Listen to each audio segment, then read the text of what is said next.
Good morning, OHS iPad Initiative students. Today we'll be discussing section 2.3, which is over deductive reasoning.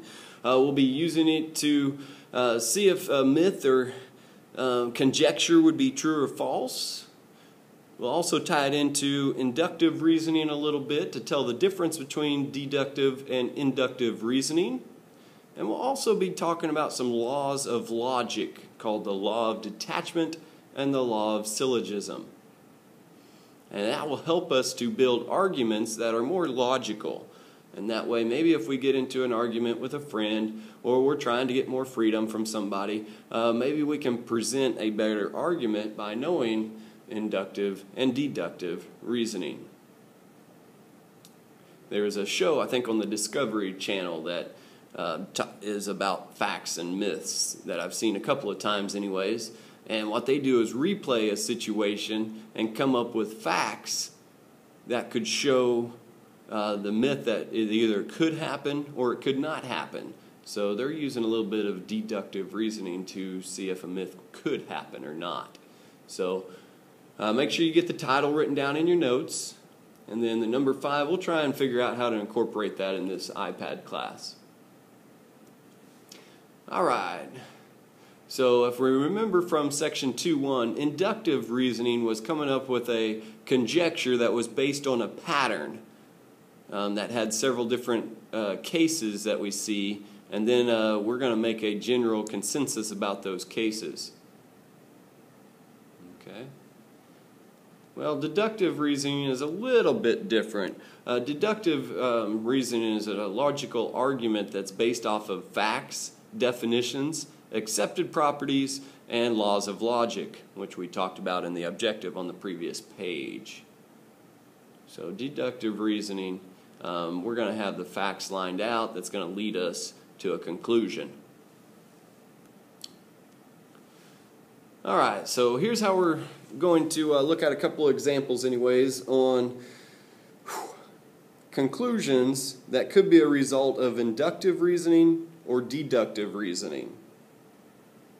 Okay, so A here says there is a myth that you can balance an egg on its end only during the spring equinox.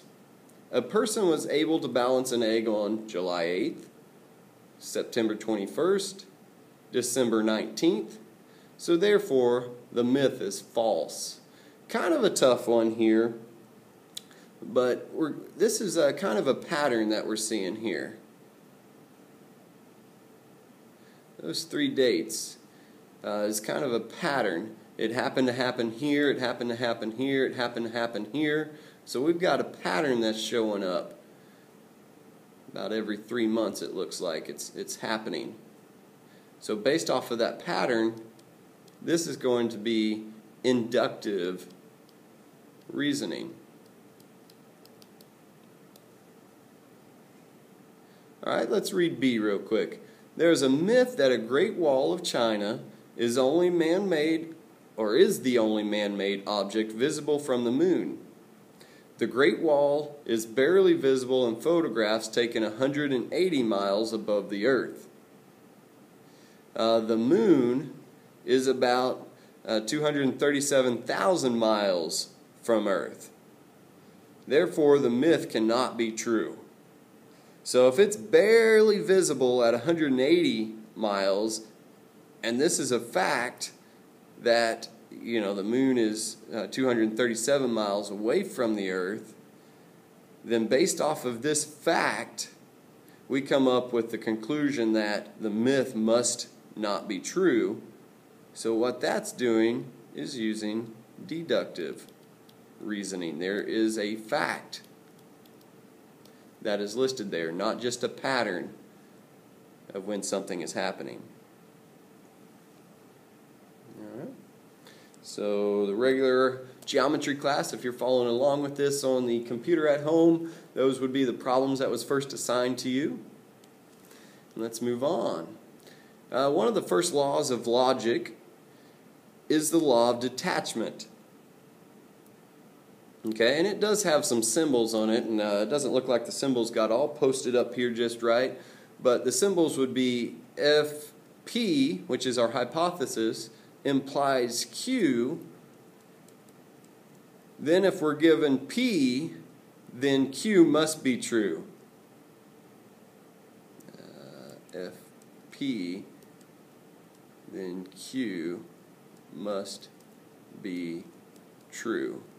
So let's read what it says up here. It says, if P implies Q is true, then if the hypothesis conditional statement is given or is true, then the conclusion must be then true.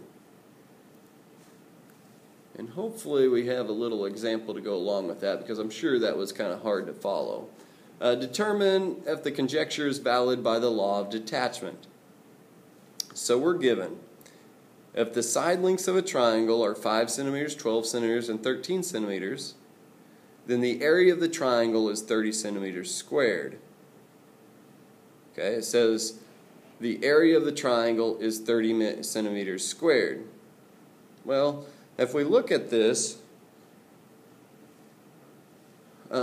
it says if the side lengths of the triangle, so our P, or our hypothesis on this is the part that follows the if, which would be the side lengths that are given. That would have to imply Q. Okay, so P implies Q we have in our first statement. Well, which are we given in the second statement here? Is that our hypothesis or is that our conclusion? Well, that's our conclusion, Q. So let's look at the conjecture now. That says the side lengths of the triangle PQR are 5 centimeters, 12 centimeters, and 13 centimeters. Well, the law of detachment, remember, gives us the first conditional, which is our hypothesis implies our conclusion, but then we have to be given P for it to be logical. Well, we're not given P, we're given Q. So we cannot make this conjecture that the triangle has those side lengths of 5 centimeters, 12 centimeters, and 13 centimeters. Okay, just because it has an area of 30 centimeters squared doesn't mean that it's going to have those side lengths. It could have different side lengths and still have an area that's 30 centimeters squared. So this would be invalid. So given P implies Q, we have to be given the hypothesis to use a law of detachment. Alright, here's another example. In the World Series, if a team wins 4 games, then the team wins a series. The Red Sox won 4 games in the 2004 World Series. Okay, so again, our P, our hypothesis, is a team wins 4 games. Well, that would imply that the conclusion is true, that the team wins the series, which is our Q. So if we're given then P again, which is right here, then that would imply Q, which is that the Red Sox won the 2004 World Series. So we have to start off with a P implies Q. Given the P again, we can conjecture that the Q would also be true. So this one would be valid. That is the law of detachment.